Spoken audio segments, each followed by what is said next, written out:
Hello दोस्तों। मेरा नाम है शुभम नामदेव और आज हम स्टार्ट करने वाले हैं हमारी मैथ्स का नया chapter that is algebraic expressions. तो थोड़ा सा यदि इसके बारे में बात करें तो ये चैप्टर हम क्लास सिक्स में भी पढ़ के आए हैं। इसके पास्ट की बात करें, जैसे कि इंग्लिश में होते हैं ना टीन टेंस, पास्ट प्रेजेंट फ्यूचर, तो सिक्स्थ में पढ़ के आए हैं, सेवेंथ में पढ़ना है और एट्थ में भी पढ़ेंगे। ठीक है। तो सिक्स्थ का यदि अच्छी से किसी ने नहीं पढ़ा, भूल गया है, कोई दिक्कत नहीं, सेवेंथ में हम हर चीज को फिर से रिवाइज करेंगे।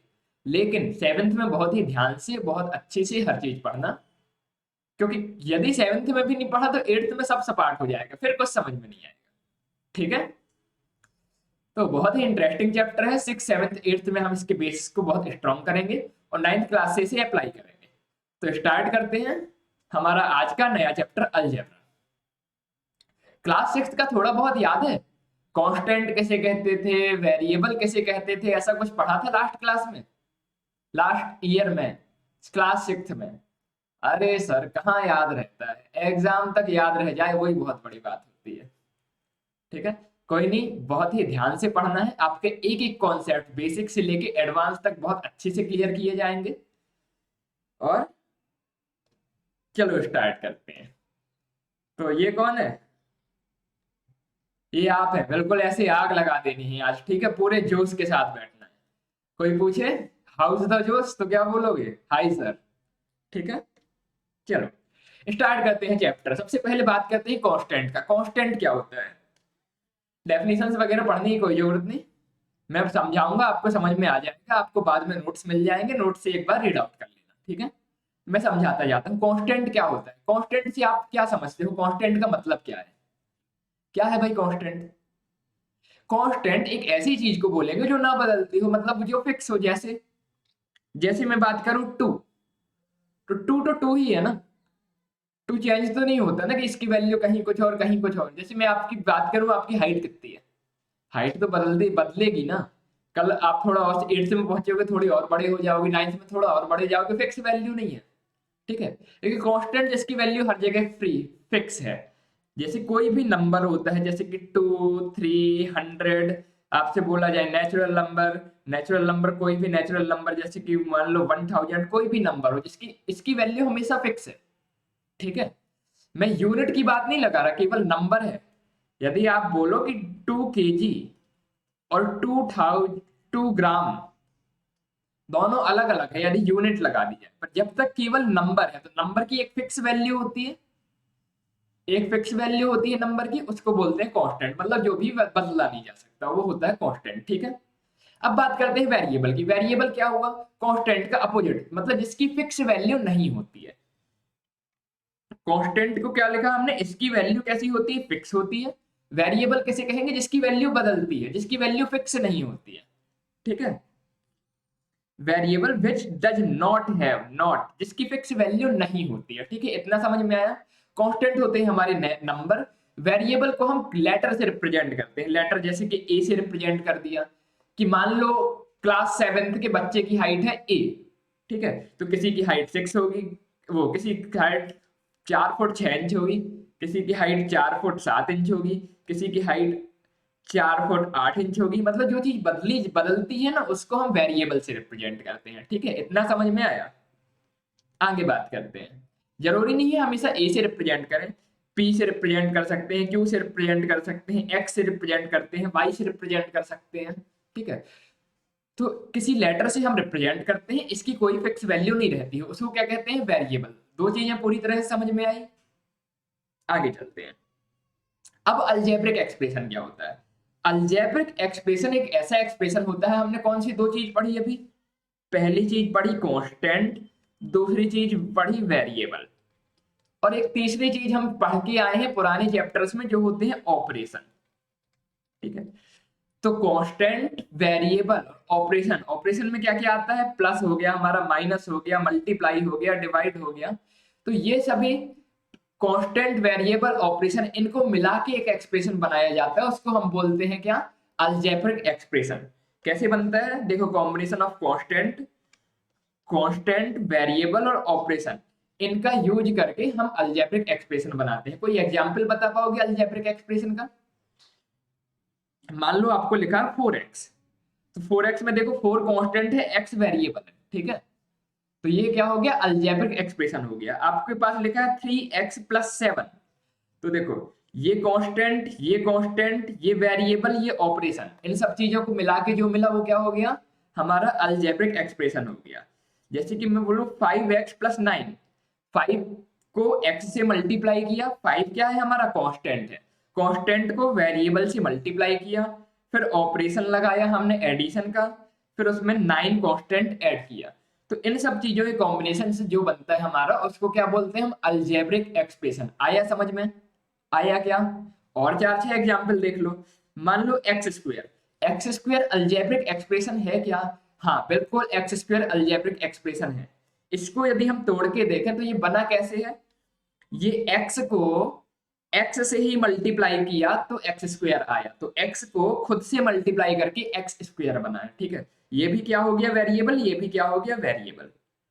मल्टीप्लाई करना तो आता है ना, थोड़े बहुत रूल्स तो याद है ना, कि बेस सेम होता तो पावर ऐड हो जाती थी, जैसे कि x इंटू एक्स है, बेस सेम है तो x पावर ऐड हो गई, इस x की पावर 1, इस x की पावर 1, तो 1 + 1 कितना हो गया, 2 हो गया, तो ये कितना हो गया, एक्स स्क्वायर आया। आया क्या समझ में? चलो अब जल्दी से आपको जो भी मन में आता है वो अलजेब्रिक एक्सप्रेशन थोड़ा सा एग्जाम्पल बताने की कोशिश करो, ठीक है। चलो एग्जाम्पल देखते हैं। एक्स स्क्वायर, ये अलजेब्रिक एक्सप्रेशन है क्या? बिल्कुल है। कैसे है? x को x से मल्टीप्लाई करके ये अलजेब्रिक एक्सप्रेशन बना है। वाई स्क्वायर, ये अलजेब्रिक एक्सप्रेशन है क्या? बिल्कुल है। कैसे बना है? y को y से मल्टीप्लाई करके। 5x + 7, ये अलजेब्रिक एक्सप्रेशन है क्या? बिल्कुल है। कैसे बना है? पहले 5 को मल्टीप्लाई किया है x से, फिर उसमें ऐड किया है 7, ठीक है। 5x + 3y + 7, क्या ये अलजेब्रिक एक्सप्रेशन है? बिल्कुल है। कैसे बना है? 5 को मल्टीप्लाई किया है x से, फिर ऐड किया है इसको 3 से y को मल्टीप्लाई करके, फिर इसमें ऐड किया है 7 कांस्टेंट। कांस्टेंट वेरिएबल तो याद है ना, जो चेंज नहीं होता उसको क्या बोलते हैं हम, कांस्टेंट। जो चेंज होता है जैसे कि x और y, इसको क्या बोलते हैं, वेरिएबल, ठीक है। अलजेब्रिक एक्सप्रेशन आपको थोड़ा बहुत समझ में आया। अच्छा, थर्ड और फोर्थ में कुछ अंतर दिख रहा है क्या? एक बार थर्ड को देखो ध्यान से और फोर्थ को देखो ध्यान से, इन दोनों में कुछ अंतर है क्या? देखो थर्ड में था कांस्टेंट और वेरिएबल, फोर्थ में भी है कांस्टेंट, लेकिन जो फोर्थ में वेरिएबल है ये दो तरह के हैं। तो जो थर्ड थी ये वन वेरिएबल वाली इक्वेशन थी, इसमें केवल एक वेरिएबल था। कौन था वेरिएबल? एक्स था। जो फोर्थ है इसमें दो वेरिएबल है। कौन कौन है? एक्स और वाई है। तो एक वेरिएबल की, दो वेरिएबल की, ऐसी इक्वेशन भी हो सकती है, ठीक है। तो ये हो गई हमारी अलजेब्रिक एक्सप्रेशन की एग्जांपल। आगे चलते हैं। ये कौन आ गया? टर्म्स। टर्म्स क्या होती है? देखो एक एक्सप्रेशन हमने देखा था, कौन सा एक्सप्रेशन देखा था? Algebraic expression. अलजेब्रिक एक्सप्रेशन बना था कांस्टेंट और वेरिएबल और ऑपरेशन, इन तीनों को यूज करके, ठीक है। एग्जाम्पल को यदि हम बात करें तो 5x + 7, इसको हमने क्या बोला था? ये अलजेब्रिक एक्सप्रेशन है। तो एक्सप्रेशन के पार्ट जो कि ऑपरेटर्स को अलग करने के बाद बचते हो, उनको हम बोलते हैं टर्म्स। जैसे यदि हमसे पूछे 5x + 7 की टर्म्स बताओ, तो इसकी टर्म एक हो गई 5x, एक हो गई 7। जैसे कि दूसरा मैं आपको बोलूं 2x + 3y + 7, इसमें टर्म्स बताओ, तो ये एक टर्म हो गई 2x, दूसरी टर्म हो गई 3y, तीसरी टर्म हो गई 7, ठीक है। टर्म समझ में आई? एक बार डेफिनेशन पढ़ना। Part of expression which we separate using operations are called terms. मतलब ऑपरेशंस को सेपरेट करने के बाद जो पार्ट बचता है उसको हम क्या बोलते हैं? टर्म्स। जैसे कि मैं बोलूं 5x - 3y + 7, तो ऑपरेशन क्या है? माइनस है और प्लस है, तो इसको हटा दिया। अब देखो तीनों चीज अलग अलग हो गई, एक चीज हो गई 5x, एक चीज हो गई 3y, एक चीज हो गई 7। तो ये क्या कहलाई? हमारी टर्म्स कहलाई। आई क्या समझ में? मान लो एक्स स्क्वायर, बताओ कितनी टर्म है इसमें, यदि पूछिए कितनी टर्म है तो एक ही टर्म है। यदि दूसरा एग्जाम्पल मैं लूं 3x प्लस वाई, इसमें बताओ कितनी टर्म है, तो एक टर्म हो गई 3x, दूसरी टर्म हो गई y, कितनी टर्म है, 2 टर्म्स है। यदि मैं आपसे पूछता हूं 5x प्लस 7y प्लस 8, इसमें बताओ कितनी टर्म है, तो आप बोलोगे पहली टर्म हो गई 5x, दूसरी टर्म हो गई 7y और तीसरी टर्म हो गई 8, तो टोटल कितनी टर्म्स कहलाई हमारी, 3 टर्म्स कहलाई। आया क्या समझ में? ऐसे हम टर्म्स देखते हैं। चलो अब एक दो क्वेश्चन आपको देता हूं, आप बताना किसमें टर्म है। कितने कर लोगे, 5 देता हूं चलो। 2x plus 3y plus 4z plus 7, 2x plus X square, 3x plus Y square plus 7, 4y plus Y square plus 3, 2x plus 3y plus 2, एक छठवां 2, 7th X square, 8th Z square plus 2। अब आपके पास 30 second का time है, आप जल्दी से सभी क्वेश्चन में बताओ टर्म्स कितनी है, ठीक है? फिर जब मैं आंसर बताऊंगा तो आप मैच करना, ओके? यदि विजिबिलिटी कम हो तो असुविधा के लिए खेद है, ग्रीन कलर थोड़ा कम विजिबल होता है। नेक्स्ट स्लाइड से याद रखेंगे। चलो आपको अपनी कॉपी में लिखना है कि फर्स्ट में कितनी टर्म, सेकंड में कितनी टर्म, थर्ड में कितनी टर्म, और फिर बाद में जब मैं आंसर बताऊंगा तो आंसर से मैच करना है, ठीक है? मैथ्स हमेशा टू वे होती है, मतलब आपको पेन चला के प्रैक्टिस करनी पड़ेगी, तभी आपकी प्रैक्टिस अच्छी होगी, ठीक है? चलो पहले वाले में कितनी टर्म है बताओ, पहली टर्म 2x, दूसरी टर्म 3y, तीसरी 4z, चौथी 7, तो इसमें 4 टर्म है। ऐसे ही इस वाले में कितनी, 2, इस वाले में कितनी, 3 टर्म्स, इसमें 3 टर्म्स, इसमें 3 टर्म्स, इसमें 1 टर्म, इसमें 1 टर्म, इसमें 2 टर्म्स, ठीक है? क्वेश्चन कभी कभी ऐसा आ जाता है इस एक्सप्रेशन की, जैसे कि 2x plus 3y plus 4z plus 7, इसमें कौन कौन सी टर्म्स है लिखो, तो आप टर्म्स कैसे लिखोगे, इसमें 4 टर्म है, पहली टर्म लिखोगे 2x, दूसरी टर्म लिखोगे 3y, तीसरी टर्म लिखोगे 4z और फोर्थ टर्म लिखोगे 7। आया समझ में? आगे चले, चलो factors of a term, term के फैक्टर्स कैसे निकालते हैं।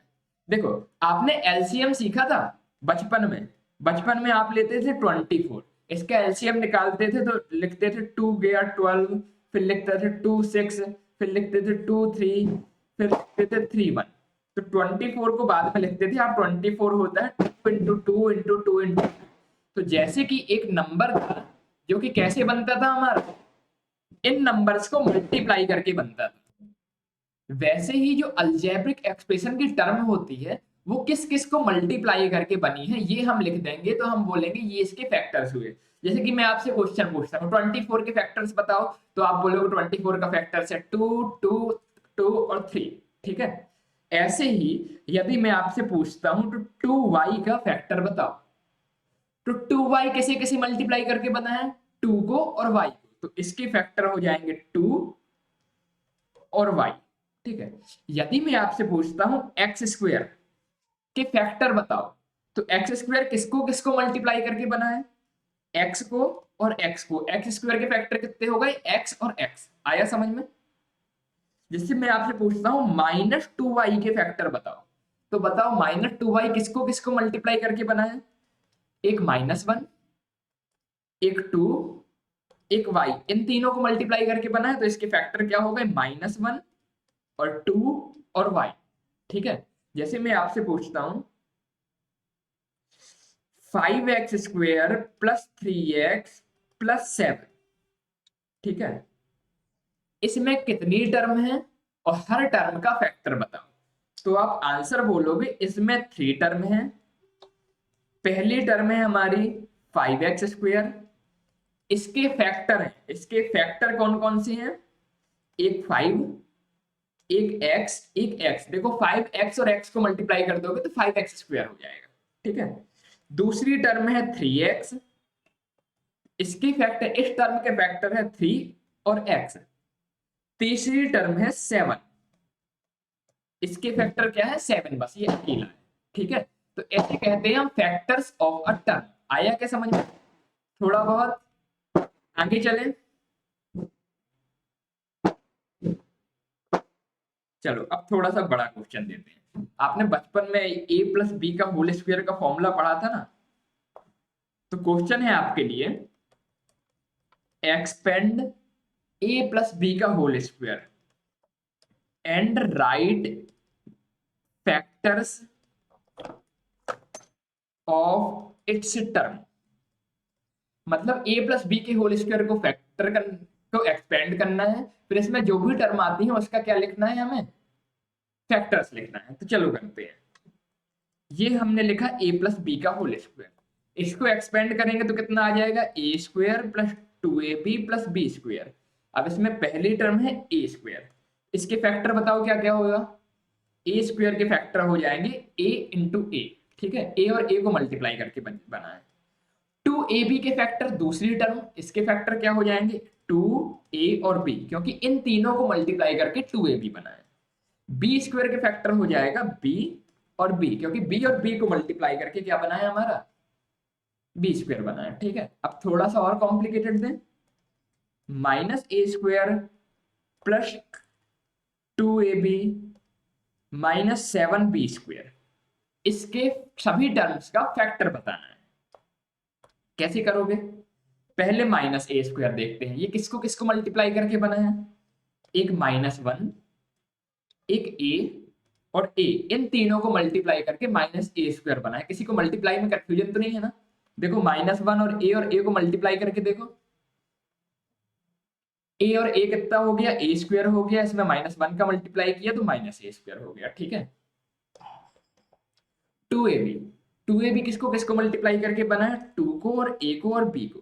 ठीक है, तो इसके फैक्टर्स क्या हो गए 2ab माइनस 7b स्क्वायर, इसके फैक्टर्स बताओ। इसके फैक्टर हो गया -7, वो थोड़ा और ज्यादा डिटेल में देते हैं, -1, 7b और b, इन चारों को मल्टीप्लाई करोगे तो -7b स्क्वायर आ जाएगा। ठीक है, तो -7b स्क्वायर के फैक्टर क्या क्या हो गया, -1, 7b और b। आया समझ में? आगे चलें। चलो, coefficient of a term. Coefficient of a term क्या कहलाता है? देखो, एक टर्म होती है, टर्म में कांस्टेंट होता है और वेरिएबल होता है। कहां गई हमारी टर्म? देखो, ये जो है कि टर्म थी हमारी 2y, तो 2y में एक 2 था कांस्टेंट, एक y था वेरिएबल। ठीक है, तो जो न्यूमेरिकल पार्ट होता है ना, टर्म के हमने फैक्टर किए, कितना आ गया 2 और y। इसमें जो न्यूमेरिकल पार्ट होता है, मतलब नंबर वाला पार्ट 2, उसी को हम कॉफिशिएंट बोलते हैं। आया समझ में? नहीं आया कोई बात नहीं, डिटेल में देखते हैं। जैसे कि मान लो एक टर्म है 4x, ठीक है, ये एक टर्म है, तो इसमें एक कांस्टेंट है और एक वेरिएबल है। 4 क्या है कांस्टेंट और x क्या है वेरिएबल। तो जो कांस्टेंट वाला न्यूमेरिकल पार्ट है ना, उसको हम बोलते हैं कॉफिशिएंट। तो 4 क्या हो जाएगा, 4 हो जाएगा हमारा कॉफिशिएंट। आया क्या समझ में?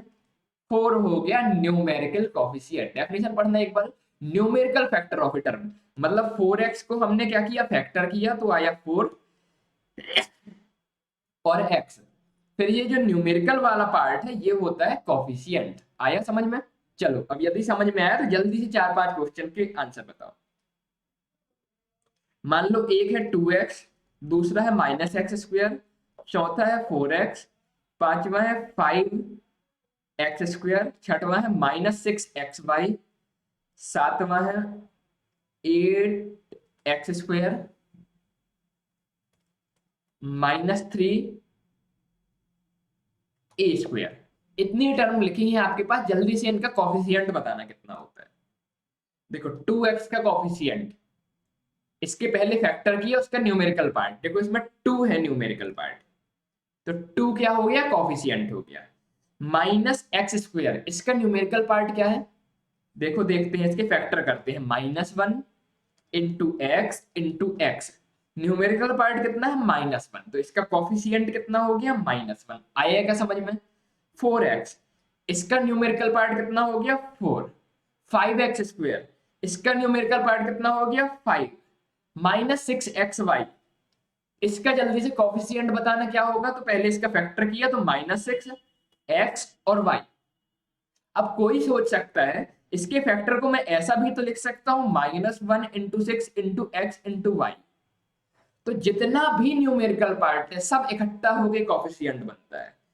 ये पूरा का पूरा -1 × 6 ये क्या है न्यूमेरिकल पार्ट है, तो ये पूरा इकट्ठा होके क्या बनेगा कॉफिशिएंट बनेगा। तो -1 × 6 कितना हुआ, -1 × 6 हुआ -6, तो -6 क्या कहलाया कॉफिशिएंट कहलाया। इसका कॉफिशिएंट कितना हुआ 8, इसका कॉफिशिएंट कितना होगा -3। आया समझ में, कोई कंफ्यूजन? चलो नेक्स्ट देखते हैं, और कुछ क्वेश्चंस देखते हैं। मान लो इस बार मैं आपको बोलता हूं एक्सपेंड a - b का whole square, write its terms, comma factors of terms and coefficient of terms. कितने क्वेश्चन हो गए? देखो पहला क्वेश्चन एक्सपेंड करना है, दूसरा क्वेश्चन टर्म्स लिखनी है, तीसरा क्वेश्चन फैक्टर्स लिखना है, चौथा क्वेश्चन कोफिशिएंट लिखना है। ठीक है, चलो 4 कलर से चारों चीजें करते हैं। पहले कलर से पहली चीज a - b के होल स्क्वायर को एक्सपेंड किया। ये फॉर्मूला आपको याद होगा a² - 2ab + b²। ठीक है, एक्चुअली नहीं याद है तो हम मल्टीप्लाई करके भी देख सकते हैं, पर क्या है इस क्लास में हमारा मल्टीप्लाई करना मेन मोटो नहीं है। हमारा मेन मोटो क्या है, ये टर्म्स के बारे में समझना है, इनका फैक्टर समझना है, इनकी मोनोमियल बाइनोमियल ये सब चीजें समझना। ठीक है, यदि कैसे आता है फॉर्मूला ये किसी को याद ना हो तो a - b को a - b से मल्टीप्लाई करना तो आ जाएगा। ठीक है, तो पहला क्वेश्चन हो गया क्या एक्सपेंड कर लिया। दूसरा क्वेश्चन क्या पूछा है, इसकी टर्म्स लिखो, तो हमने टर्म्स लिख दिया a² -2ab, और तीसरी टर्म्स कौन सी b², दूसरा टर्म हो गया, क्वेश्चन हो गया। थर्ड क्वेश्चन क्या है, थर्ड क्वेश्चन है टर्म्स के फैक्टर लिखो, तो पहली टर्म का फैक्टर a,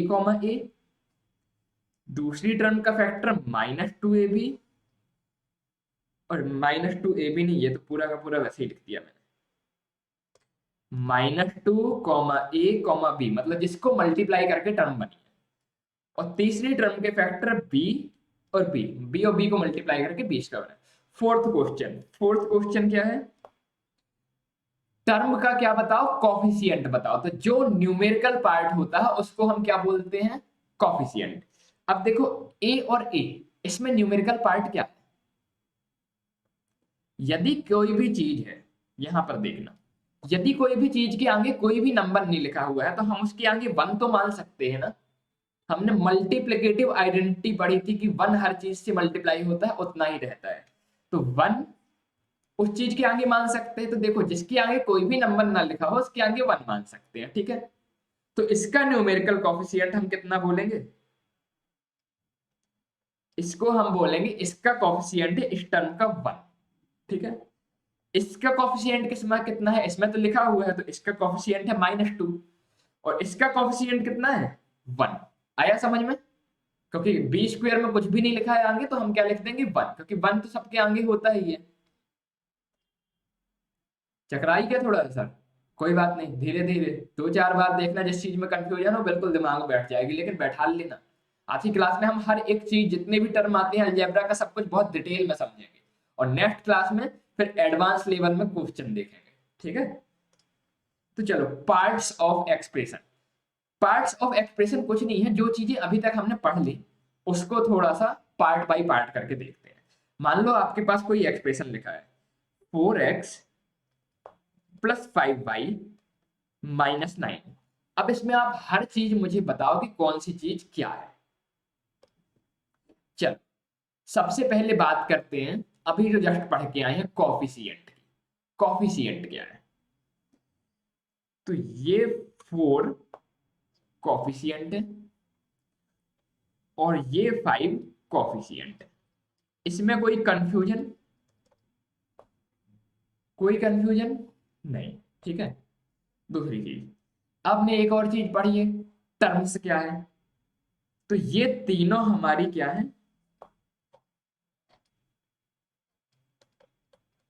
टर्म्स हैं। ठीक है, एक और चीज पढ़ी है आपने, वेरिएबल। तो वेरिएबल बताना क्या है, एक्स और वाई ये दोनों क्या है हमारे वेरिएबल। ठीक है, आपने एक और चीज पढ़ी थी कांस्टेंट। तो ये 9 क्या है हमारा, कांस्टेंट है, जिसकी वैल्यू चेंज ना होती है। एक और चीज पढ़ी थी ऑपरेशन आपने। तो ये प्लस माइनस क्या है हमारे, ऑपरेशन है।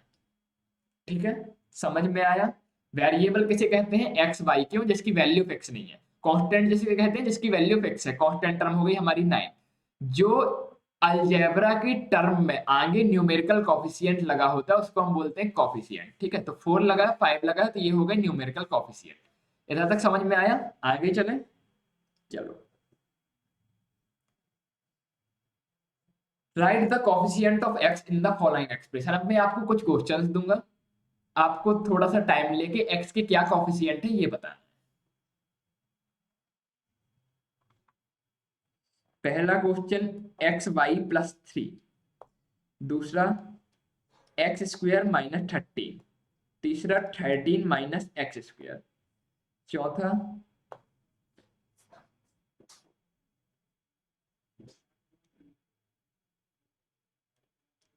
8 माइनस एक्स प्लस वाई। पांचवा, 2z माइनस 5xz। छठवां, 4x माइनस 3y। ठीक है, और एक आध और, P square x plus Q. अब आप 30 सेकंड का टाइम लो और जल्दी से इन सभी को सोच के बताओ कि एक्स का कॉफिशिएंट क्या है। थोड़ा सा गलती होगी, थोड़ा सा कॉपी में कैंसिल होगा ना, तब ज्यादा दिमाग में बैठेगा, इसलिए मैं बोलता हूं आप ट्राई करो। मेरे को क्या है, मैं तो 1 मिनट में बता के आगे चला जाऊंगा। आप ट्राई करोगे तो आप सोचोगे, थोड़ा गलती करोगे, फिर जब मैं आपको बताऊंगा तब ज्यादा समझ में आएगा।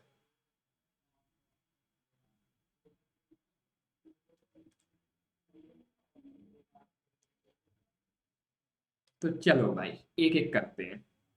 पहला देखना, एक्स वाई प्लस 3। हमें एक्स का कॉफिशिएंट बताना है। तो मुझे ये बताओ, एक्स कौन कौन सी टर्म में है, एक्स एक्स वाई में है। तो एक्स का कॉफिशिएंट मतलब एक्स के अलावा उस टर्म में क्या क्या है। तो एक्स के अलावा उस टर्म में वाई है, तो वाई हो गया कॉफिशिएंट। अब आप बोलोगे पिछली बार तो नंबर ले रहे थे, इस बार वाई कैसे हो गया। तो देखो, ध्यान रखना है, पिछली बार हम जो बात कर रहे थे वो थी न्यूमेरिकल कॉफिशिएंट की। जब क्वेश्चन में बोला कॉफिशिएंट बताओ या न्यूमेरिकल कॉफिशिएंट बताओ तो नंबर बता दोगे उस टर्म का। लेकिन यदि क्वेश्चन में स्पेशली बोल दिया जाता है एक्स का कॉफिशिएंट बताओ, तो एक्स के अलावा उस टर्म में जो कुछ भी है आपको सब कुछ बताना है। ठीक है, तो देखो पहली वाली में एक्स के अलावा वाई है, तो वाई हो गया कॉफिशिएंट। दूसरी वाली में एक्स स्क्वायर माइनस 13, इसमें एक्स का कॉफिशिएंट क्या है, इसमें तो एक्स की टर्म ही नहीं है, एक्स स्क्वायर है। तो ये वाला आपको आगे चल के कवर करेंगे। ठीक है, अभी सिंगल वाला देखते हैं, स्क्वायर के बिना वाला, इसको आगे चल के नेक्स्ट क्लास में कवर करेंगे। अभी सिंगल बिना पावर वाले। तीसरा बताओ, एक्स का कॉफिशिएंट क्या है इसमें, -1। ठीक है, इसको बताओ इसमें एक्स का कॉफिशिएंट कितना है। पहली चीज तो एक्स किस टर्म में, पहली टर्म में तो एक्स है ही नहीं, दूसरी टर्म में एक्स है। तो दूसरी टर्म में एक्स के अलावा क्या क्या है, -5 है और जेड। ठीक है, इसमें बताओ एक्स का कॉफिशिएंट क्या है। पहली टर्म में 4x है, इसमें x है, तो x का कॉफिशिएंट क्या है, 4। इसमें बताना x किस टर्म में है, पी स्क्वायर एक्स। यहाँ पर x का कॉफिशिएंट कितना है, मतलब x के अलावा क्या क्या है, x के अलावा पी स्क्वायर है, तो पी स्क्वायर हो गया हमारा कॉफिशिएंट। ठीक है, ऐसे हम कॉफिशिएंट देखते हैं। चलो ये समझ में आया, तो एक और क्वेश्चन देता हूं। Identify in the following terms which are identify in the following expression terms which are not constant.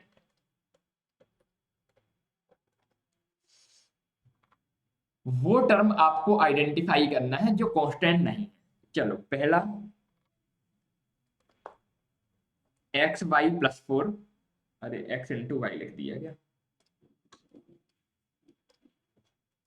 X Y plus 4, second Y square minus 13, third 13 minus Y plus 6 Y square, fourth 4p square Q minus 3p Q square plus 5। आपको क्या बताना है, उस term को identify करना है जो constant नहीं है। समझ में आया, जो कांस्टेंट नहीं है वो टर्म बताओ। तो चलो एक एक करके देखते हैं। 4 ये लिखा है, ये 4 तो कांस्टेंट है। एक्स और वाई क्या है, वेरिएबल है। तो जो कांस्टेंट टर्म नहीं है वो पहले वाले में क्या हो गई, एक्स वाई। क्यों, क्योंकि एक्स और वाई तो वेरिएबल है। सेकंड वाले में देखो, सेकंड वाले में दो टर्म है, वाई स्क्वायर और 13। इसमें से कांस्टेंट क्या है क्या नहीं है, 13 कांस्टेंट है, एक नंबर है हमें पता है, वाई स्क्वायर कांस्टेंट नहीं है। तो वाई स्क्वायर क्या हो गया, एक ऐसी टर्म है जो कांस्टेंट नहीं है। तीसरे वाले में देखो 13 कांस्टेंट है, माइनस वाई कांस्टेंट नहीं है, और 6 वाई स्क्वायर कांस्टेंट नहीं है। ये दो टर्म है जो क्या है, कांस्टेंट नहीं है। फोर्थ वाले में देखो, फोर्थ वाले में 5 कांस्टेंट है। पहली चीज तो हमारा 4p स्क्वेयर क्यू कांस्टेंट नहीं है, और दूसरी चीज हमारा -3p क्यू स्क्वेयर, ये कांस्टेंट नहीं है। आया का समझ में, कैसे करेंगे। एक क्वेश्चन था जिसमें हमें बताना था कांस्टेंट कौन सा नहीं है। तो भाई सीधी सी बात है, जहां वेरिएबल होगा वो कांस्टेंट नहीं होगा। तो पहले क्वेश्चन में, दूसरे क्वेश्चन में, तीसरे में और चौथे में हमने जहां जहां कांस्टेंट टर्म थी, कांस्टेंट वाली टर्म को हटा के सभी टर्म लिख दी, वो सभी क्या हो गई, हमारी वेरिएबल्स हो गई। तो पहले से आ गया एक्स वाई, दूसरे से आ गया वाई स्क्वायर, तीसरे से आ गया माइनस वाई और 6 वाई स्क्वायर। तीसरे में दो टर्म ऐसी थी जो क्या थी, कांस्टेंट नहीं थी। ऐसे ही फोर्थ में भी दो टर्म ऐसी हैं जो कांस्टेंट नहीं है। ठीक है, अब चलो एक और क्वेश्चन देता हूं आपको। ये जो टर्म कांस्टेंट नहीं है, इनका न्यूमेरिकल कोफिशिएंट बताओ। जो टर्म कांस्टेंट नहीं है, इसका न्यूमेरिकल कोफिशिएंट बताओ। थोड़ा सा टाइम लो, और ये जो सभी टर्म लिखी है ना हमने, ये सभी टर्म निकाली है, इन सभी टर्म का न्यूमेरिकल कोफिशिएंट बताओ जल्दी से। इसको आप खुद से करोगे तब आपको समझ में आएगा पिछला क्वेश्चन और इस क्वेश्चन में क्या डिफरेंस है।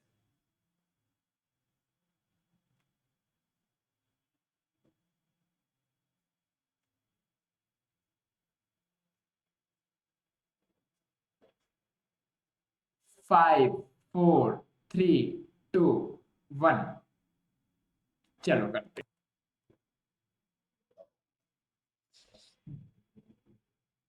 इस टर्म की यदि कॉफिशिएंट की बात करूं तो इसके न्यूमेरिकल कॉफिशिएंट है 1। न्यूमेरिकल कॉफिशिएंट, इस टर्म का यदि कॉफिशिएंट की बात करूं तो इसका न्यूमेरिकल कॉफिशिएंट है 1। क्यों, जिसके आगे कुछ नहीं लिखा रहता उसको हम 1 मान लेते हैं। अब यहां पर दो टर्म है, तो यदि हम माइनस वाई की बात करें तो इसका कॉफिशिएंट है -1। वहीं यदि हम 6 वाई स्क्वायर की बात करें दूसरी टर्म की, तो इसका कॉफिशिएंट है 6। ठीक है, इस वाले में भी दो टर्म है, तो पहली टर्म की यदि हम कॉफिशिएंट की बात करें तो ये है 4, और दूसरी टर्म की यदि हम कॉफिशिएंट की बात करें तो ये कितना है हमारा, -3। किसने किसने आंसर सही लिखा था, बिल्कुल सही, किसका आंसर आया, जिसका भी सही आया था थम्स अप उनके लिए, जिनके लिए नहीं आया था और प्रैक्टिस करो। ठीक है, मैथ्स को सीखने का एक ही तरीका है, प्रैक्टिस प्रैक्टिस प्रैक्टिस। ठीक है, जितना गलत होगा उतना सही होगा, उतना ज्यादा शार्प होती जाएगी मैथ्स। ठीक है, अब देखो पिछले क्वेश्चन में एक्स का कॉफिशिएंट पूछा था, तो हमने क्या लिखा था, वाई। इसमें पूरी की पूरी टर्म का न्यूमेरिकल कोएफिशिएंट पूछा, इसलिए हमने पूछा 1। दोनों में अंतर समझ में आया? पिछले क्वेश्चन में भी एक्स वाई लिखा था, इस क्वेश्चन में भी एक्स वाई लिखा है। पिछले क्वेश्चन में क्या पूछा था, एक्स का कोएफिशिएंट क्या है, तो एक्स के अलावा जो था वो हमने लिख दिया था, वाई आंसर हो गया था। इस क्वेश्चन में हमसे पूछा है टर्म, पूरी की पूरी टर्म का कोएफिशिएंट क्या है, तो इस टर्म का न्यूमेरिकल कोएफिशिएंट आगे कुछ नहीं लिखा, तो हमने लिख दिया 1। दोनों में अंतर समझ में आया? मान लो मैं आपसे पूछता हूं ये एक्स वाई है, इसमें वाई का कोएफिशिएंट क्या है, तो वाई का कोएफिशिएंट जब कोई पूछेगा तो वाई के अलावा जो कुछ है, मतलब क्या, एक्स, एक्स कहला जाएगा कोएफिशिएंट। ठीक है, तो आपको ध्यान देना है कि किस चीज का कोएफिशिएंट पूछा है, टर्म का न्यूमेरिकल कोएफिशिएंट पूछा है या फिर किसी वेरिएबल का कोएफिशिएंट पूछा है। ठीक है, चलो आगे चलते हैं। थोड़ा थोड़ा सिर चकराया कैसे, डिंग डिंग डिंग डिंग। ऐसी चीजें मैं आपको इसीलिए रख देता हूँ स्लाइड्स में, आपको बताना कमेंट में, डाउट सेक्शन में, कि कैसा लगता है ये चीजें देख के, जिससे आप देखते देखते बोर ना हो, आपका थोड़ा सा मन लगा रहे, मैथ थोड़ी सी इंटरेस्टिंग लगे। कभी कभी होता है ना, बोर हो जाते हैं यार, आज नहीं पढ़ना, तो इंटरेस्टिंग बनाने के लिए ये चीजें रखी जाती है। चलो अब बात करते हैं लाइक और अनलाइक टर्म्स की। लाइक टर्म्स क्या होती है, अनलाइक टर्म्स क्या होती है, इस कॉन्सेप्ट को भाई ध्यान से समझ। एक ऐसी टर्म, एक क्या, ऐसी टर्म जिसके हम अलजेब्रिक फैक्टर निकालेंगे, यदि वो सेम आएंगे तो हम बोलेंगे लाइक टर्म है। यदि अलजेब्रिक फैक्टर डिफरेंट आएंगे तो हम बोलेंगे अनलाइक टर्म है। आया क्या समझ में? क्या बताया मैंने, हम एक टर्म लेंगे, पहले तो हम दो टर्म लेंगे, तब तो देखेंगे ये लाइक है कि अनलाइक है। ठीक है, हम दो चीजें लेते हैं ना हमेशा कंपेयर करने के लिए। एक चीज को किससे कंपेयर करोगे, मान लो मुझे हाइट किसकी ज्यादा है, तो दो बच्चे होने चाहिए ना जिसमें मैं बताऊं किसकी ज्यादा है, पिंटू की कि चिंटू की। ठीक है, तो हम एक से ज्यादा टर्म लेंगे, उसके फिर क्या करेंगे, पहली चीज हमने टर्म लिया, दूसरी चीज क्या, उसके अलजेब्रिक फैक्टर निकालेंगे। ठीक है, तीसरी चीज हम उसके फैक्टर देखेंगे सेम आए हैं कि डिफरेंट आए हैं। यदि सेम आए होंगे तो हम क्या बोलेंगे, लाइक टर्म्स हैं, यदि डिफरेंट आए होंगे तो अनलाइक टर्म्स है। अब इसमें ध्यान ये देखना है कि जो हमें सेम और डिफरेंट देखना है, ये केवल वेरिएबल्स का देखना है। न्यूमेरिकल कॉफिशिएंट जो होता है वो कितना भी आए उससे कोई मतलब नहीं है, हमें केवल वेरिएबल्स देखना है। फैक्टर्स में वेरिएबल हमेशा सेम आने चाहिए।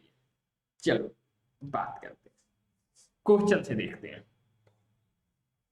मान लो मैं आपको बोलता हूं 2x² +4x² +3x +7x +5। अब मैं आपको बोलता हूं इसमें आप मुझे ये बताओ कौन कौन से लाइक टर्म्स हैं और कौन कौन सी अनलाइक टर्म्स हैं।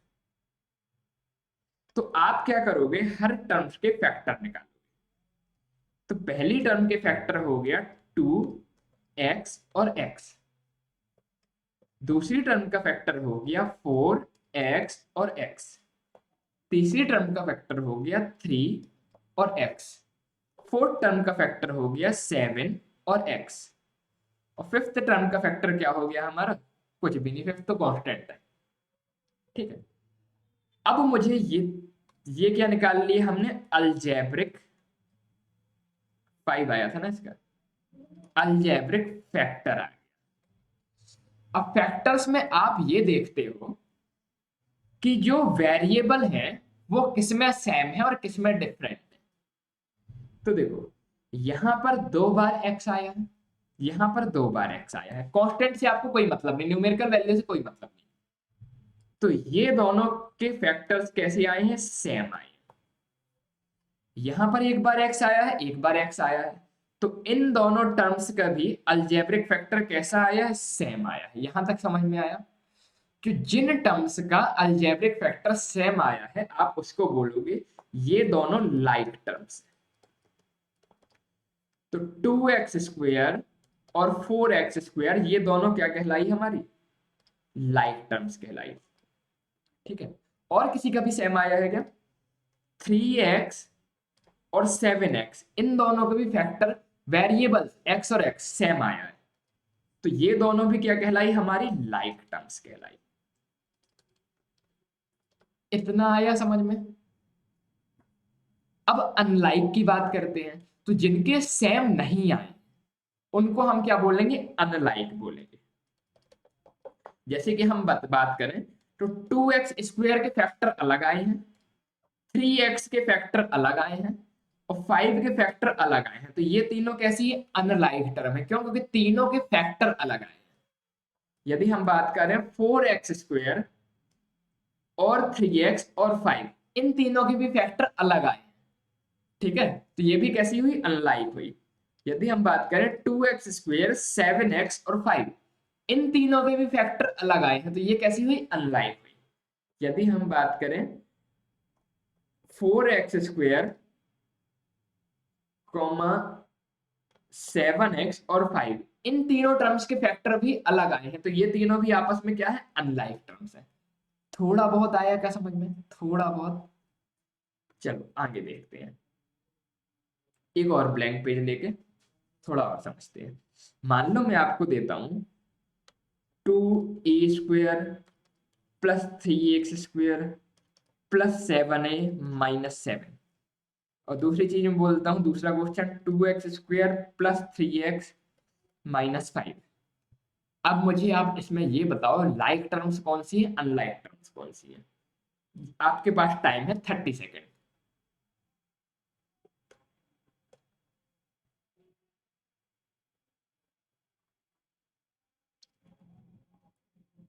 क्या करना है, सबसे पहले फैक्टर निकालना है, फिर न्यूमेरिकल के अलावा जितने वेरिएबल है फैक्टर में, वो यदि सेम आते हैं तो लाइक टर्म है, यदि डिफरेंट आते हैं तो अनलाइक टर्म है। ठीक है,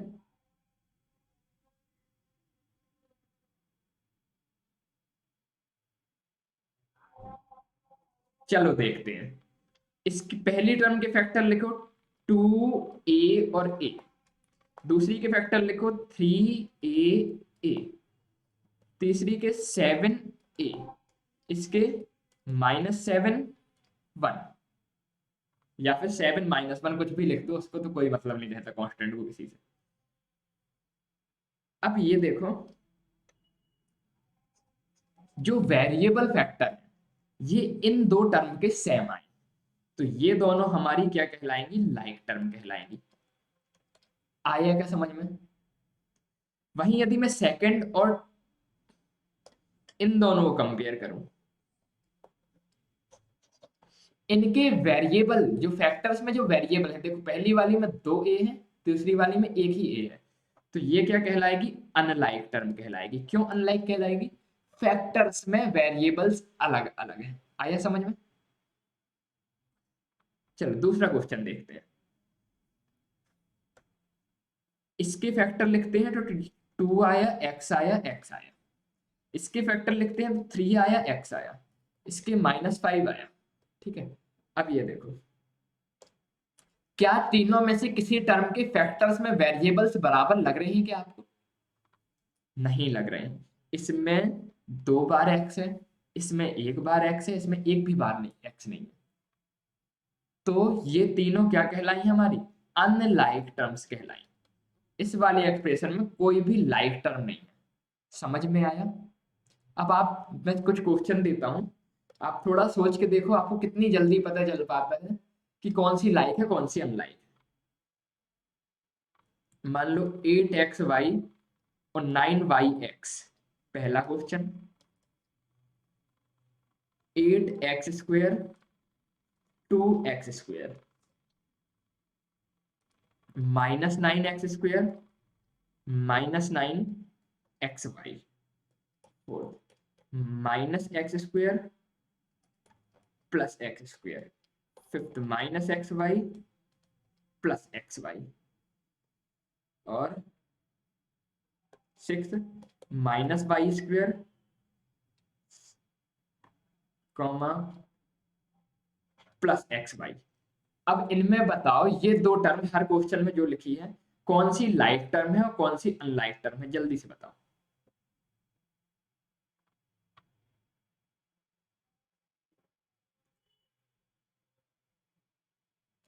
कौन सी लाइक है कौन सी अनलाइक है, कैसे करोगे? फैक्टर निकालोगे। फैक्टर में वेरिएबल्स कांस्टेंट से कोई मतलब नहीं, न्यूमेरिकल कोएफिशिएंट जो होता है ना उससे कोई मतलब नहीं। जैसे कि यहाँ पर देखो, यहाँ पर 2 था, यहाँ पर 3 था, लेकिन 2 3 से कोई मतलब नहीं, ये वेरिएबल जो है ना ये बराबर आना चाहिए, उसको हम बोलेंगे लाइक टर्म। ठीक है, तो चलो आंसर देखते हैं। पहली वाली के जो फैक्टर हैं ये है 8 x और y, और दूसरी वाली के जो फैक्टर हैं ये है 9 y और x। तो क्या हम बोल सकते हैं वेरिएबल जो फैक्टर में आए हैं वो बराबर हैं, तो ये दोनों कैसी हैं, लाइक टर्म है। ठीक है, दूसरा देखते हैं। पहले के फैक्टर 8 x, दूसरे का फैक्टर 2 x। देखो फैक्टर में जो वेरिएबल आए हैं, 2 बार x पहली में भी 2 बार x दूसरी में भी बराबर आए हैं, इसीलिए हम बोलेंगे ये लाइक टर्म्स हैं। थर्ड देखते हैं। -9 x और x पहली के फैक्टर, और -9 x y दूसरी के फैक्टर। ध्यान से देखो फैक्टर्स में वेरिएबल बराबर आए हैं या अलग अलग आए हैं। देखो पहली में 2 x आए हैं, तीसरी में दूसरी में 1 x आया, 1 y आया है, अलग अलग है, तो इनको हम बोलेंगे अनलाइक टर्म। फिर से देखते हैं। पहला वाला -1 x और x पहली के फैक्टर, दूसरे के फैक्टर x और x। क्या फैक्टर्स में वेरिएबल बराबर हैं? देखो पहली में भी 2 x है, दूसरी में भी 2 x है, तो ये क्या हो गई, लाइक टर्म्स हो गई। आया समझ में? पहले की -1 x y, दूसरी का 1 x y। ठीक है, वेरिएबल्स बराबर है दोनों में, तो क्या कहलाई, लाइक टर्म कहलाई। पहली टर्म के फैक्टर बताओ, -1 y और y। अब दूसरी टर्म के फैक्टर बताओ, 1 और x और y। फैक्टर में वेरिएबल पहली में है 2y, दूसरी में है 1 x और 1 y। वेरिएबल बराबर नहीं है दोनों के, जब हमने फैक्टर निकाले तो ये क्या कहला गई, अनलाइक टर्म्स कहला गई। उम्मीद है बहुत अच्छी से सब कुछ आपको क्लियर हो गया होगा। ठीक है, फिर भी यदि डाउट आता है तो फिर से देखना एक बार रिपीट करके, अपनी बुक्स के क्वेश्चंस प्रैक्टिस करना, और कहीं पर भी डाउट आता है तो उससे पूछना। ठीक है, जितना ज्यादा आप अलजेब्रा को प्रैक्टिस करोगे ना उतना ज्यादा स्ट्रांग हो जाएगी, और ये ऐसी चीज है ना, एक बार अपन ने एक्सपर्टीज कर ली इसमें, पूरी अच्छी तरह समझ लिया, फिर जिंदगी भर के लिए याद रहती है, इसमें ज्यादा कुछ भूलने भूलने का नहीं रहता है। ठीक है, चलो अब आता है कॉन्सेप्ट हमारा मोनोमियल, बाइनोमियल, ट्राइनोमियल और पॉलिनोमियल का। कभी सुना है ऐसा कुछ? देखते हैं। मोनो मतलब क्या होता है, आपने सुना है, उसने मोनोपोली क्रिएट करके रखी है इकोनॉमी में, पॉलिटिक्स में।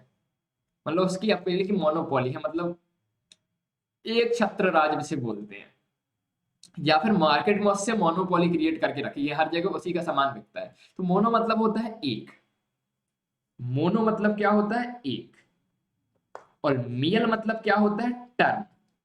तो एक ऐसा एक्सप्रेशन जिसमें केवल एक ही टर्म, उसको क्या बोलते हैं, मोनोमियल। जैसे एग्जाम्पल के लिए 4x, 4x में कितने टर्म है, एक ही टर्म है, तो इसको क्या बोलेंगे हम, मोनोमियल। एग्जाम्पल के लिए 7y, एक ही टर्म है, तो क्या बोलेंगे, मोनोमियल। 6xy, एक ही टर्म है, मोनोमियल कहलाएगा। दूसरी बात करते हैं बाइनोमियल की। तो बाई का मतलब होता है टू। ये पेपर आता है ना बाइलिंगुअल, कभी कभी लिखा रहता है, मतलब दो लैंग्वेज, हिंदी और इंग्लिश दोनों में है। ठीक है, स्पेलिंग लगता है इसकी थोड़ा सा गलत हो गई, MIAL होगा। ठीक है, MIAL। ठीक है, तो जिसमें दो टर्म होंगे उसको बोलते हैं बाइनोमियल। जैसे एग्जाम्पल के लिए 4x + 3, दो टर्म हो गई देखो, 7y plus 5, 4x plus 7y। तो ऐसे एक्सप्रेशन जिसमें दो टर्म हो उसको क्या बोलेंगे हम? बाइनोमियल बोलेंगे। ट्राइनोमियल तो आप जिंदगी से सुन रहे हो। ट्राई मतलब क्या होता है? तीन। जैसे ट्राइंगल हमारा, ट्राइंगल में तीन साइड होता है, तीन एंगल होता है। ठीक है, तो जिसमें तीन टर्म होती है उसको हम क्या बोलते हैं? ट्राइनोमियल। एग्जाम्पल के लिए मान लो 4x प्लस 5y प्लस 7, ये एक क्या है? पॉलिनोमियल है। इसमें तीन टर्म है तो हम क्या बोलेंगे? ट्राइनोमियल। ठीक है, जैसे कि 4x² प्लस 2x प्लस 3, ये एक एक्सप्रेशन है जिसमें तीन टर्म है तो इसे हम क्या बोलेंगे? ट्राइनोमियल। अब पॉलिनोमियल कैसे कहते हैं? मान लो एक टर्म के लिए तो हमने नाम याद रख लिया, दूसरे के भी लिए याद रख लिया, तीसरी के लिए भी याद रख लिया, फोर्थ फिफ्थ कितनी तक के लिए याद रखें? टर्म्स तो कितनी भी हो सकती है। तो सबको मिला जुला के हम क्या बोल देते हैं? पॉलिनोमियल। ठीक है, चाहे उसमें एक टर्म हो, चाहे दो टर्म हो, चाहे तीन टर्म हो, चाहे चार टर्म हो, चाहे हजार टर्म हो, क्या बोल देते हैं? पॉलिनोमियल। ठीक है, फिर से एक बार बताता हूं। एक ऐसा क्वाड्रेटिक एक्सप्रेशन, एक ऐसा क्वाड्रेटिक एक्सप्रेशन जिसमें एक टर्म होगी उसको हम बोलेंगे मोनोमियल, जिसमें दो टर्म होगी उसको हम बोलते हैं बाइनोमियल, एक जिसमें तीन टर्म होगी इसमें ट्राइनोमियल बोलते हैं, और जिसमें चाहे एक हो, चाहे दो हो, चाहे तीन हो, चाहे कितनी भी टर्म हो,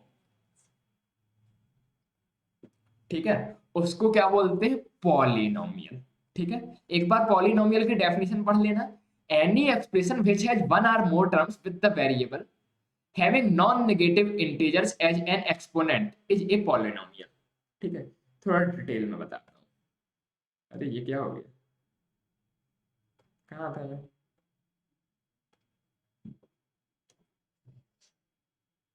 मान लो 4x लिखा है, 5y लिखा है, 4x प्लस 3 लिखा है, 5x प्लस 7 लिखा है, 7x प्लस 9 लिखा है, 7x² प्लस 3x लिखा है,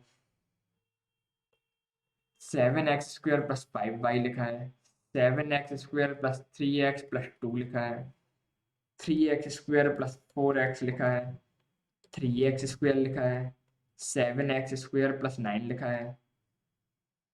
ठीक है, और 7x की पावर -2 लिखा है, 7x की पावर -3 लिखा है, 5x² प्लस 4x की पावर -1 लिखा है।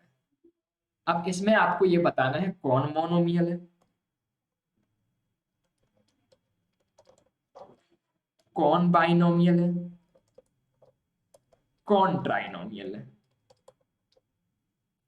तो देखो एक टर्म वाला क्या कहलाएगा? मोनोमियल कहलाएगा। तो चलो भाई मोनोमियल चाहते हैं, ये एक टर्म अकेली है तो 4x क्या है? मोनोमियल है।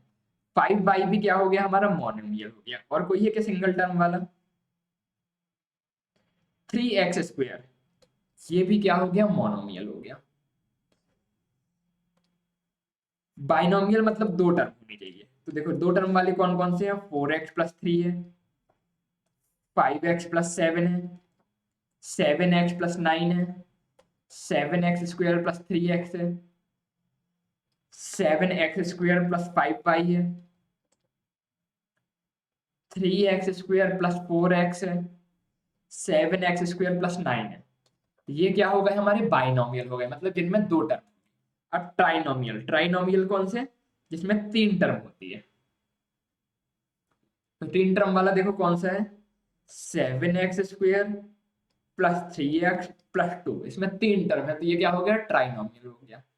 अच्छा ये बताओ, ये 7x की पावर -2, ये 7x की पावर -3, ये 5x² plus 4x to the power -1, ये क्या है? ये पॉलिनोमियल ही नहीं है, ये नॉट अ पॉलिनोमियल। ये पॉलिनोमियल नहीं। ये पॉलिनोमियल क्यों नहीं है? क्योंकि पॉलिनोमियल की डेफिनेशन में है एक्सपोनेंट, एक्सपोनेंट मतलब पावर नॉन नेगेटिव इंटेजर होनी चाहिए। मतलब पावर नेगेटिव नहीं होनी चाहिए, वो यहाँ पर क्या है, पावर नेगेटिव है, इसलिए ये पॉलिनोमियल ही नहीं है। आया समझ में? फिर से एक बार बताता हूँ। एक टर्म वाला मॉलिनोमियल, दो टर्म वाला बाइनोमियल, तीन टर्म वाला ट्राइनोमियल, और सब चाहे एक हो चाहे दो हो चाहे तीन हो चाहे कितनी भी हो, सब मिला के कॉमन नाम क्या देते हैं, पॉलिनोमियल। ठीक है, जैसे आप होते हैं ना, जैसे कि नाम बोलते हैं क्लास 7, क्लास 7 एक कॉमन नाम हो गया। अब उसके अंदर चिंटू मिंटू पिंकू बंकू पिंकी चिंकी सब क्या हो गए, स्पेशल नाम हो गए। ऐसे सबको हम इकट्ठा यदि नाम देना चाहें तो क्या दे सकते हैं, पॉलिनोमियल। उसमें से कुछ स्पेशल नाम जैसे कि मोनोमियल एक टर्म वाला, बाइनोमियल दो टर्म वाला, ट्राइनोमियल तीन टर्म वाला। ठीक है, चलो अब कंक्लूजन की बात करते हैं। तो कंक्लूजन में क्या है भाई, कंक्लूजन में है हमारा कि जो जो चीजें हमने अभी तक देखी, क्या क्या देखा, उसको एक बार समराइज कर लेते हैं। चलो स्टार्ट कर। सबसे पहले हमने क्या देखा था, अब आपको सब कुछ बनता है, आप बताना मुझे कांस्टेंट क्या होता है। हमने पढ़ा था कांस्टेंट उस चीज को कहते हैं जिसकी वैल्यू चेंज नहीं होती है, जिसकी वैल्यू हमेशा क्या रहती है, फिक्स वैल्यू रहती है। फिर हमने क्या पढ़ा था, वेरिएबल। तो वेरिएबल हमने किस चीज को बोला था, वेरिएबल उस चीज को बोलते हैं जिसकी फिक्स वैल्यू नहीं होती है। तो नॉट फिक्स वैल्यू जिसको बोला था उसको हमने क्या बोला था, वेरिएबल। इसके बाद हमने पढ़ा था अलजेब्रिक एक्सप्रेशन। अलजेब्रिक एक्सप्रेशन किसे बोला था हमने, कांस्टेंट वेरिएबल और ऑपरेशंस मिला के जो कुछ बनता है उसको हमने बोला था अलजेब्रिक एक्सप्रेशन। और क्या बोला था, टर्म। अलजेब्रिक एक्सप्रेशन की टर्म्स को यदि ऑपरेटर से अलग किया जाए तो जो बचता है उसे हम बोलते हैं टर्म। फिर हमने क्या पढ़ा था, फैक्टर्स ऑफ टर्म। मतलब एक टर्म किन किन चीजों को मल्टीप्लाई करके बनी है उसको हम लिखते हैं तो वो कहलाते हैं फैक्टर्स ऑफ टर्म। फिर हमने पढ़ा था न्यूमेरिकल कॉफिशिएंट ऑफ टर्म। तो एक टर्म के फैक्टर लिए फैक्टर्स में जो नंबर वाला पार्ट आया, न्यूमेरिकल पार्ट आया, उसको हम बोलते हैं न्यूमेरिकल कोएफिशिएंट ऑफ टर्म। ठीक है, फिर इसके बाद हमने क्या पढ़ा, देखते हैं थोड़ा सा।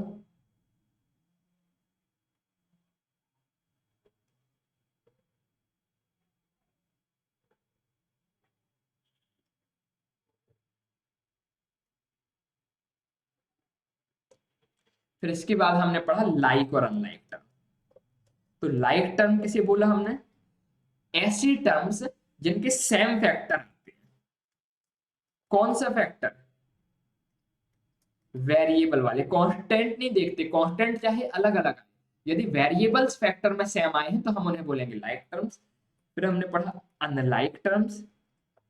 अनलाइक टर्म्स कैसे बोला हमने, हमने टर्म्स के फैक्टर्स किए, यदि डिफरेंट फैक्टर आए, किसके, वेरिएबल्स के, वेरिएबल फैक्टर करने में यदि अलग अलग आए तो उसको हम बोलेंगे अनलाइक। फिर हमने पढ़ा मोनोमियल। एक टर्म वाले को हमने बोला मोनोमियल, दो टर्म वाले को हमने बोला बाइनोमियल, तीन टर्म वाले को हमने बोला ट्राइनोमियल, और चाहे कितनी भी टर्म हो, एक दो तीन कुछ भी, कहीं तक भी, सबको कॉमनली हमने क्या बोला, पॉलिनोमियल। ठीक है, यहां तक हमने देख लिया। अब एक क्वेश्चन देते हैं आपको, एक क्वेश्चन करिएगा। लाइक टर्म्स आपको क्या करनी है, आइडेंटिफाई करनी है। तो पहले लिख दे माइनस एक्स वाई स्क्वायर पहली टर्म, दूसरी minus 4y x² 8x², 2xy² 7y -11x² -100x -11yx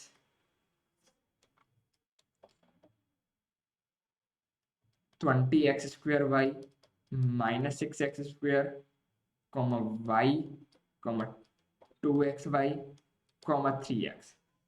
अब आपको पूरा पूरा 1 मिनट का समय दिया जाएगा, आप इसमें से लाइव टर्म्स छांट के बताओ। इस बार मैं हेल्प नहीं करूंगा।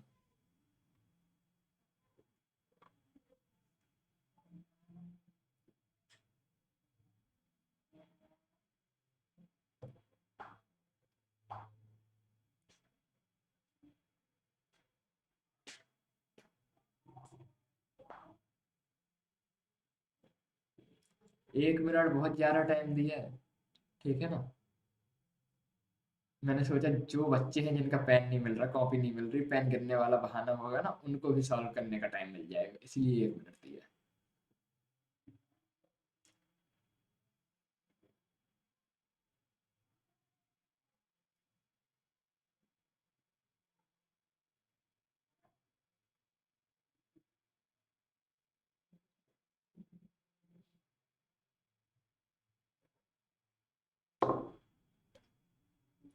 चलो, तो लाइक टर्म्स हमें क्या करनी है, आइडेंटिफाई करनी है। क्या आइडेंटिफाई करना है, लाइक टर्म्स।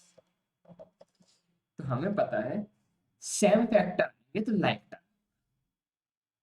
अब देखो, चलो शुरू से देखना चालू करते हैं। पहले एक्स वाई स्क्वायर वाली देखते हैं। तो एक्स वाई स्क्वायर वाली एक टर्म मिली, एक्स वाई स्क्वायर वाली दूसरी टर्म मिली,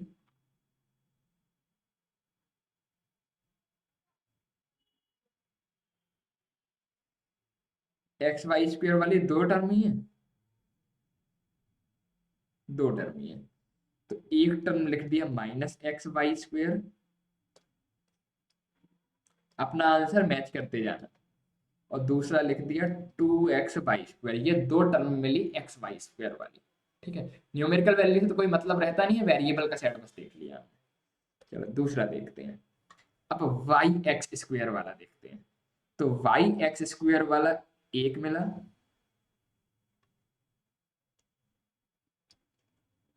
और वाई एक्स स्क्वायर वाला दूसरा मिला।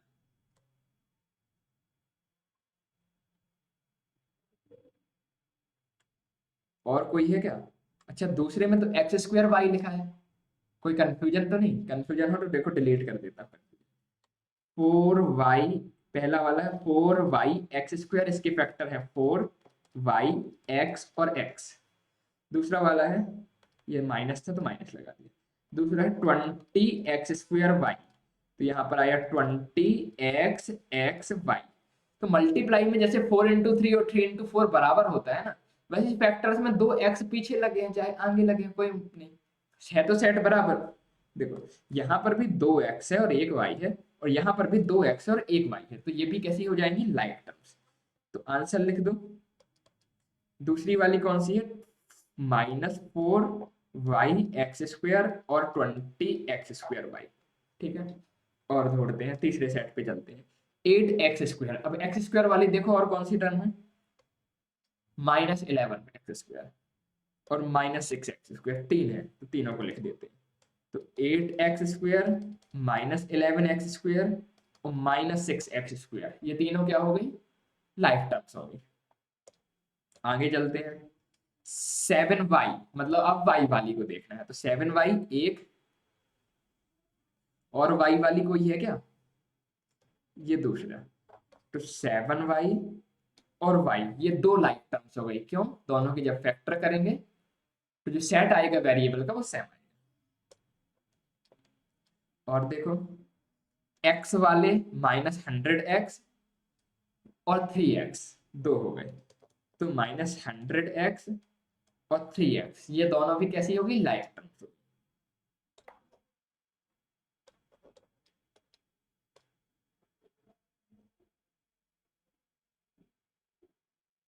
कौन सा कलर ले, कलर ही खत्म हो गए अब तो, ग्रीन।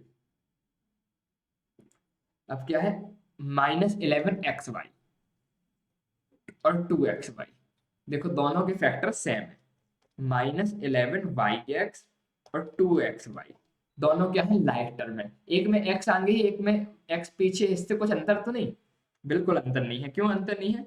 आप फैक्टर करके देखो, ये आया -7y और x, तीनों मल्टीप्लाई हो रहे हैं ना, इसके आए 2xy, तीनों मल्टीप्लाई हो रहे हैं ना। मल्टीप्लाई में कोई चीज आगे हो कोई चीज पीछे हो, क्या फर्क पड़ता है, 3 × 4 12, 4 × 3 भी 12। ठीक है, तो ऐसे इन क्वेश्चंस को क्या करते हैं, सॉल्व करते हैं। ठीक है, तो आज के लिए धन्यवाद, मिलते हैं नेक्स्ट क्लास में। इतनी चीजें बिल्कुल आप अच्छी से प्रैक्टिस करके आइएगा। ठीक है, आपको ना न्यूमेरिकल कोएफिशिएंट निकालने में दिक्कत हो, ना लाइक टर्म निकालने में दिक्कत हो, ना अनलाइक टर्म निकालने में दिक्कत हो, हर चीज आपको बिल्कुल टिप्स पे होना चाहिए। तो नेक्स्ट में हम ऑपरेशंस करेंगे, अलजेब्रिक एक्सप्रेशन के एडिशन कैसे करते हैं, सब्ट्रैक्शन कैसे करते हैं, लाइक टर्म्स का एडिशन कैसे करते हैं, लाइक टर्म्स का सब्ट्रैक्शन कैसे करते हैं, ये सब चीजें हम नेक्स्ट क्लास में देखेंगे। ठीक है, तो आज के लिए धन्यवाद। जय हिंद, जय भारत, मिलते हैं नेक्स्ट क्लास में।